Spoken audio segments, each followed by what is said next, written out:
আসসালামু আলাইকুম। আসেন একটা জিনিস দেখাই। ধরেন এটা হচ্ছে জাহান্নাম এবং এটা হচ্ছে জান্নাত, এবং আপনি এই সিচুয়েশনে আছেন। এখন আপনি হয়তো জান্নাতে যাওয়ার জন্য সওয়াবের কাজ শুরু করছেন, সওয়াবের কাজ করতেছেন করতেছেন করতেছেন। হঠাৎ করে আপনি গুনাহের কাজ করলেন, গুনাহের কাজ করলেন, গুনাহের কাজ করলেন, তারপরে আবার তাওবা করলেন, তাওবা করে আপনি আবার সওয়াবের কাজ শুরু করলেন, শুরু করলেন, শুরু করলেন, আবার আপনি গুনাহের কাজ করলেন, করলেন, করলেন, আবার আপনি তাওবা করে সওয়াবের কাজ করা শুরু করলেন। এখন ধরেন এই সিচুয়েশনে আসার পরে আপনি মারা গেলেন, আপনার কি হবে?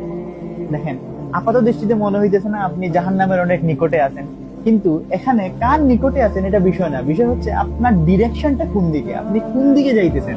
আপনার ডিরেকশনটা কি জান্নাতের দিকে নাকি জাহান্নামের দিকে? এই জিনিসটা ম্যাটার করে যে আপনি শেষ পর্যন্ত আপনার ডিরেকশনটা কোন দিকে। আপনি কি জান্নাতের দিকে যাওয়ার জন্য প্রস্তুতি নিচ্ছেন নাকি জাহান্নামের দিকে যাওয়ার জন্য প্রস্তুতি নিচ্ছেন?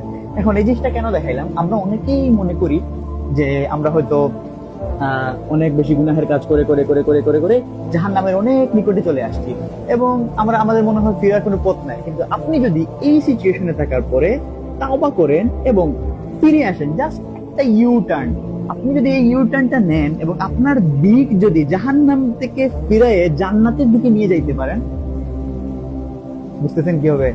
তাইলে কখনোই এটা ভাবা যাবে না আপনি কোনটার নিকটবর্তী আছেন। আপনি এমন তো সিচুয়েশন হইতে পারে আপনি অনেক সওয়াবের কাজ করতেছেন করতেছেন করতেছেন এবং লাস্ট মুহূর্তে এসে আপনি হয়তো ইউ টার্ন নিয়ে জাহান্নামে যাওয়ার জন্য যেসব কাজ করা লাগে আপনি সেগুলো করতেছেন, এবং এই সিচুয়েশনে আপনি মারা গেলেন।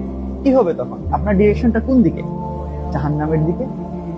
তাই যতক্ষণ আমাদের শ্বাস প্রশ্বাস বাকি আছে, বেঁচে আছে, উই হ্যাভ অপরচুনিটিস, আমাদের এই সুযোগটা আছে তাওবা করার, ক্ষমা চাওয়ার। আর আল্লাহ সুবহানাহু ওয়া তাআলা তো আমাদেরকে ক্ষমা করার জন্যই আছেন।